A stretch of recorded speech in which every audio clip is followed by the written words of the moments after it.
Hi, this video is for you if you find yourself in the comparison trap, that is comparing yourself to what's around you, whether that's in your presentation or your health or your career, whatever you choose to do. You find that you simply can never hit the standard of something else. Yes, so I'm going to share with you 3 reasons why this is really not healthy, and also share with you what we can do to turn this around. So reason 1 why comparison is not good for our health and happiness.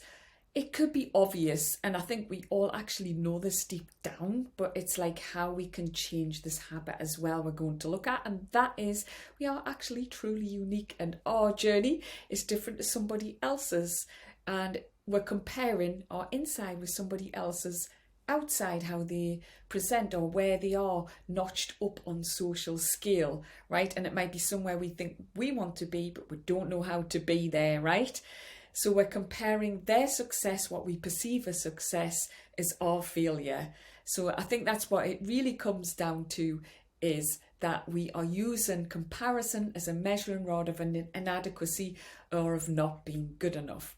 So an example, a story of something that happened that really inspired this whole video, to be honest, is that, I do some work as a specialist health instructor with people with health issues, and this is very much aimed at the body. So the people I work with have cancer or arthritis, cardiac patients, and I work with them in exercise. So in class with a group of clients or patients, whatever you want to call people with health conditions, we don't have to give those names, and we're doing a particular movement, and I did notice one of the ladies who struggles. She has sticks, problems with could be arthritis or something. I don't, doesn't matter. She struggles to walk, and there she was doing this sidestepping with the group.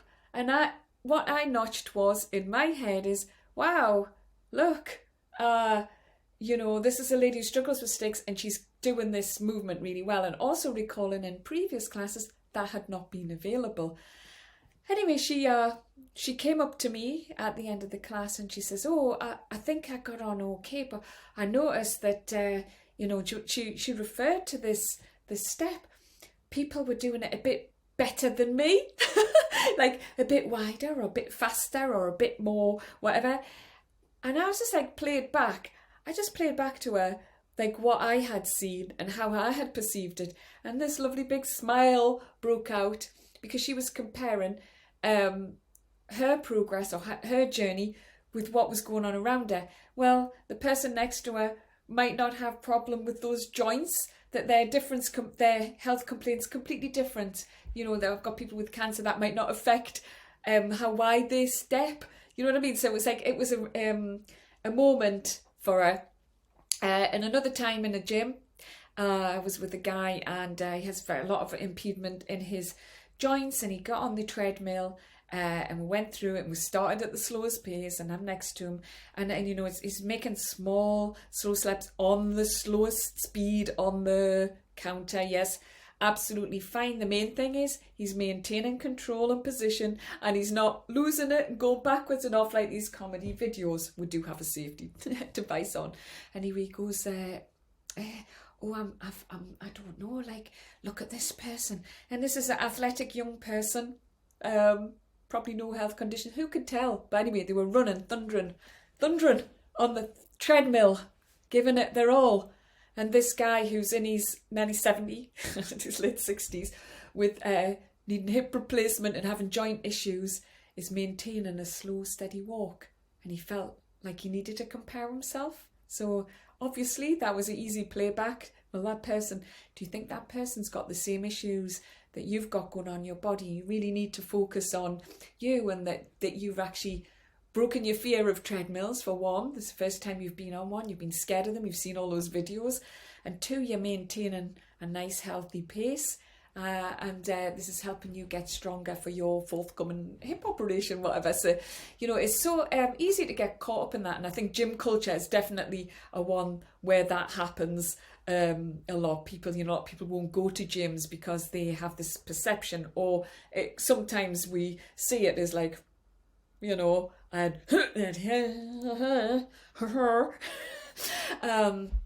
like a lot of that stuff going on, peacocking in gyms. You have to ignore it really and go in your own bubble. So that's, I guess, one is celebrate your own wins, that your differences and your journey is different to somebody else's. You're at a different stage of life. Your body's unique, your experiences are unique, and you need to bear that in mind. I think we all know it, but it's the habit. We'll be working towards breaking that habit of comparison. It wrecks your happiness. It's detrimental to your health because you can stay stuck. You just give up. It's just like, you can get like, oh, I'll never get there. It's overwhelming. Looking at something outside yourself that seems impossible can seem overwhelming, and it can get you stuck and quitteth, which is obviously a backward slide for any progress that you might make. So I did forget to say something. The lady who was comparing herself, is so funny. I'm not religious, but out of my mouth came these words, "Thou shalt not compare." And it rocked my world. It rocked hers at the moment. That's what cracked her smile. I don't know, I forgot my punchline there, but it came from that place, just bubble up, "Thou shalt not compare." And, she just laughed at herself for doing it, laughed at the "thou shalt not compare" statement as well. And that's absolutely truth. So the other comparison we can do is an inward one, where we look at how we used to be. And it's somewhere maybe we perceive as being better than we are now. So we might have been younger, we're like fresher skin, more athletic, more energetic. You might have been more financially free. Could be any manner of things that we're looking back and comparing that too. So again, in one of the classes I was doing, I had shared this story about "thou shalt not compare," and everyone was like, "Yeah, that's great," and then at the end, one woman came up and she said quite to me, and she says, "I'm not sure about that "thou shalt not compare," because have you thought of this? I like to compare where I am now, doing these classes in my health journey, to where I used to be, where I couldn't breathe properly, where I was in bed, I had no energy, I was so unwell, I thought I wasn't going to make it. So that's a positive comparison. And I was like, oh yeah, that is that a point where you can compare?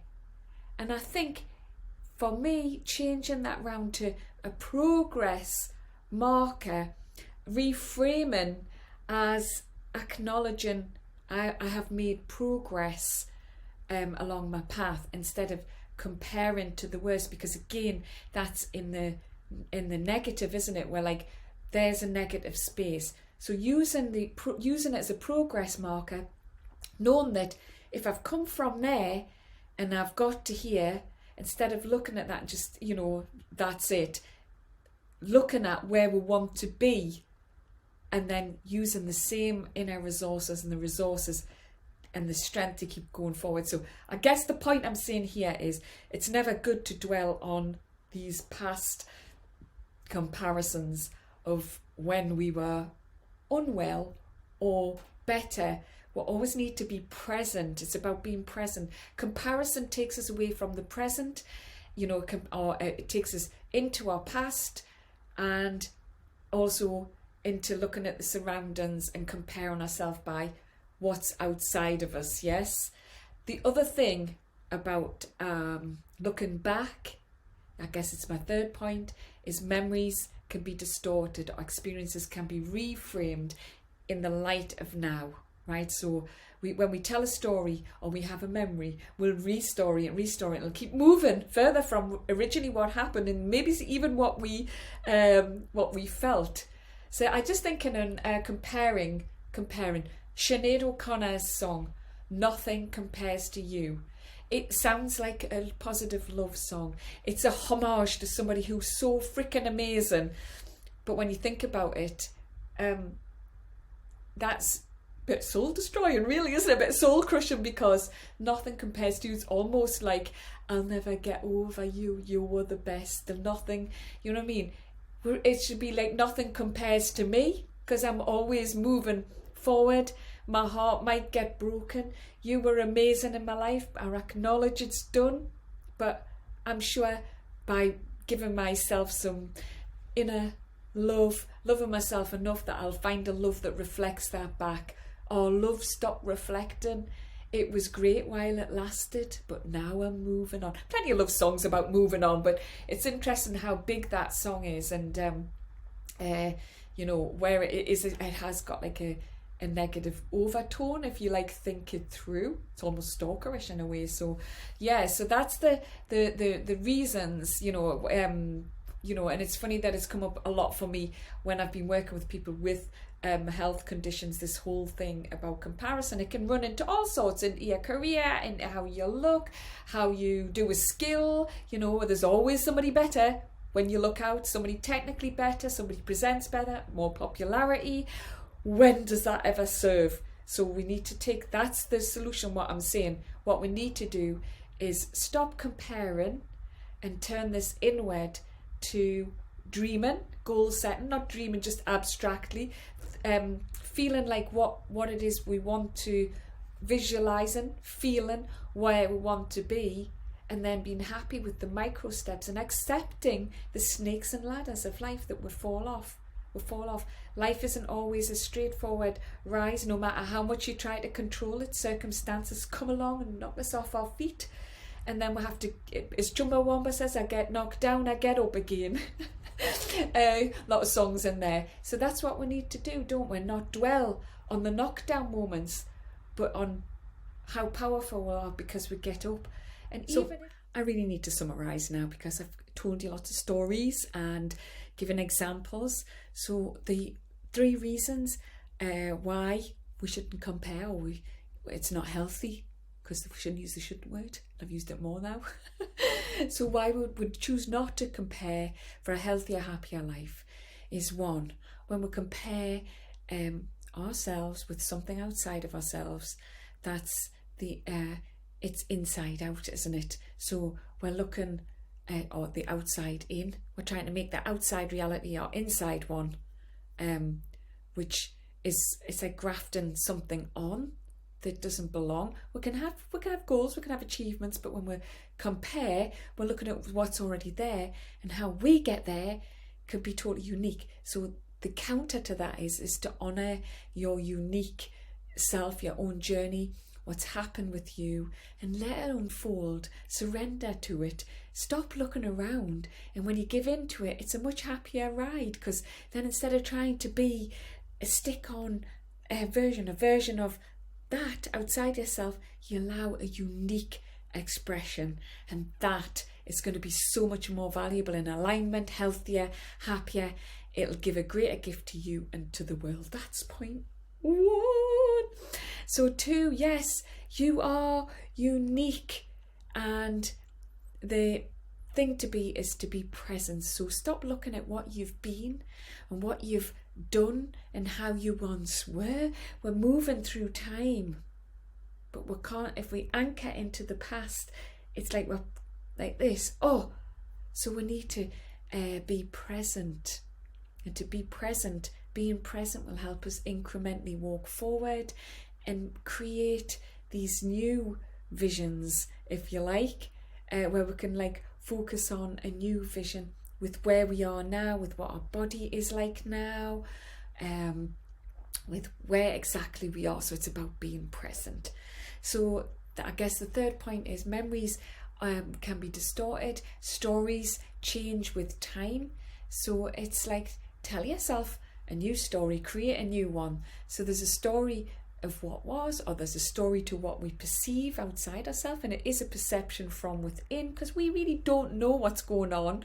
You know, we always get a shock when somebody seemingly happy and successful maybe ends their life, or a happy relationship ends, because we perceived it as the ideal, and that's a smashing of illusions. Where story and what we see out there So the third point is to re-story where we are. Just we're being present. Forget about the past. We're walking towards the future, but we're being present with it. So that's how we stop comparing. Don't compare how we once felt, the experiences, how our body once felt. Let's look at where we want to be and where we are now with gratitude in our heart.